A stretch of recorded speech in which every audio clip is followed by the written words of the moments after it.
Okay, so the other piece we've been reporting on is Senator Feinstein, who's the oldest member of the Senate, has not been doing her job. She hasn't been in Washington for votes for ever since we last heard from her was, she decided not to run for re-election, which she immediately forgot about and had to be reminded of by her aides.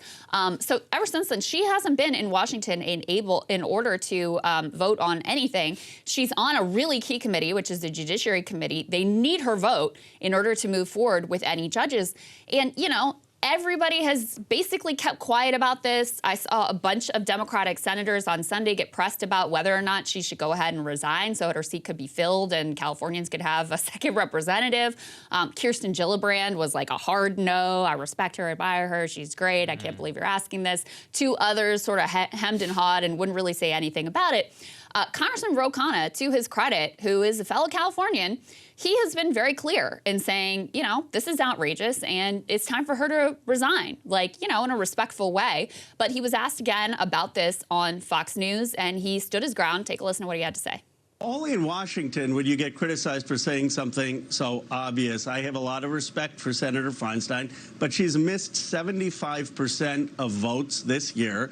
She hasn't been showing up, and she has no intention. We don't know if she's even going to show up. She has no return date. In contrast, Senator Fetterman has said that he's going to show back up on April 17th. So it's one thing to take medical leave and come back. It's another thing where you're just not doing the job. The reality here is there's the sense, well, you need to have a deference to these senators who've served so long. How about a deference to the American people? How about an expectation that if you sign up to do one of these jobs, you show up?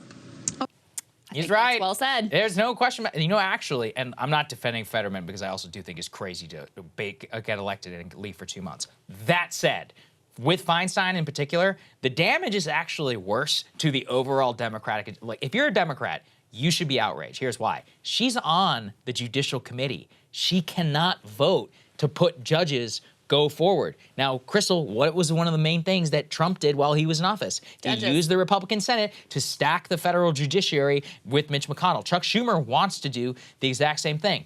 The Senate is in standstill. Here's the other thing. Feinstein tried to say that she was being responsible. Like, I have asked Senator Schumer to let me take off the Judiciary Committee and put somebody else on. Guess what, guys? You need 60 votes to do that. You really think the Republicans are going to be like, yeah, cool. Yeah, we want to we'll go ahead and let liberal justices on the bench. They're like, nah. They're like, Feinstein, if you want somebody to replace you, you're going to have to resign. Otherwise, we're going to sit here and watch you guys squirm for months. And, this is valuable time. This is where you need every single Democratic vote in the committee even to be able to advance it to the floor before they're able to move it forward. So really, Feinstein is standing in the way of one of the only clear-cut victories that a Democratic president can have in divided government. So again, if you are a Democratic voter, you should be outraged at this woman. And obviously, LGBTQ rights, what happens with abortion, any number of decisions are happening at this federal judge level that are very important to Democratic voters.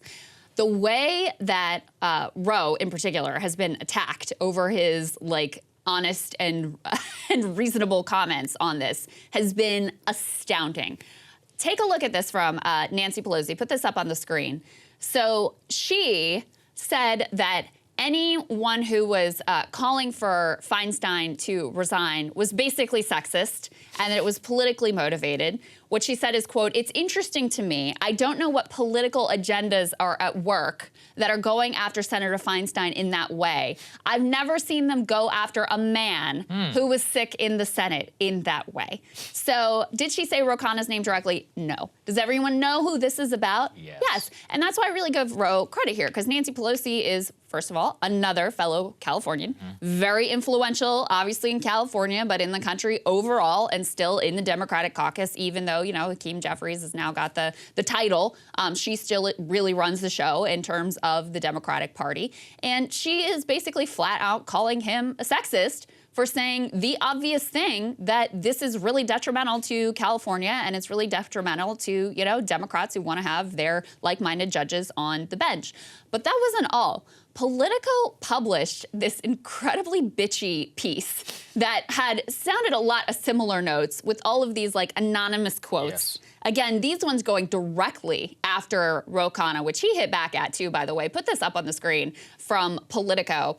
The headline is, Dianne Feinstein digs in, the senator's confidants and allies scoff at her detractors and are firing back. So let me read you a little bit of this. They say Feinstein's allies view the calls for her to quit as laced with ageism, sexism, ideological disputes, and unchecked political opportunism. And there's considerable anger being directed at her detractors for not exercising patience during a difficult time while showing her the respect they think she's earned. Here's one of those anonymous quotes from some California Democrat.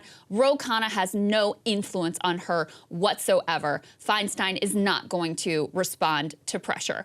And they also suggest in this piece that Ro's real aims here are, they've got this like 4D chess thing laid out where he's backing Barbara Lee for Senate. Yes. Apparently, Gavin Newsom said at some point if he was going to make an appointment, he would appoint a black woman to that Senate seat. So the idea is that Ro is trying to push out Dianne Feinstein to get his preferred candidate in the Senate, even though Barbara Lee herself has sounded actually very different notes on this whole question.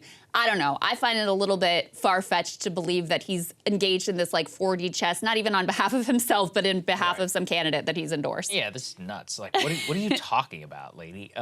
Listen, the whole thing is insane. The fact that he's being attacked, it just shows you that even in one of the most clear-cut, nutso cases where this person should not be in this job whatsoever, that because of institutional reverence and identity politics, they're going to bat for her. Pelosi in particular, what a disgusting comment. Seriously. It really enrages me. Yeah. And I actually think the way Rose said it is so perfect. The narcissism of all of these politicians to think that it's all about them and like, oh, be patient with her, she's earned respect, et cetera, et cetera. It's like, no, what about the reality of what this means for Californians, for Democrats across the country who want to see a certain agenda perform? Like, you just discard that for the narcissism of this one aging senator? Yes. That's an insane way to view our political system. But so many of them do view it that way. And by the way, they've trained plenty of liberals to view it that way as well. Irony always says, you know, politics has been transformed into this like vehicle for our political class's own personal ambitions rather than in their own like personal like journey of self-discovery rather than what it's supposed to be about, which is delivering for the American people. So anyway, the way that the Democratic Party has responded to Ro on this is grotesque. And lucky enough, we've got him booked for tomorrow. We'll have him in studio so we can ask him about it directly, assuming, you know, with Congressman, it's always a little dicey. So hopefully he'll be able to make it. But we should have him in here for you tomorrow. Yeah, I think it'll be fun.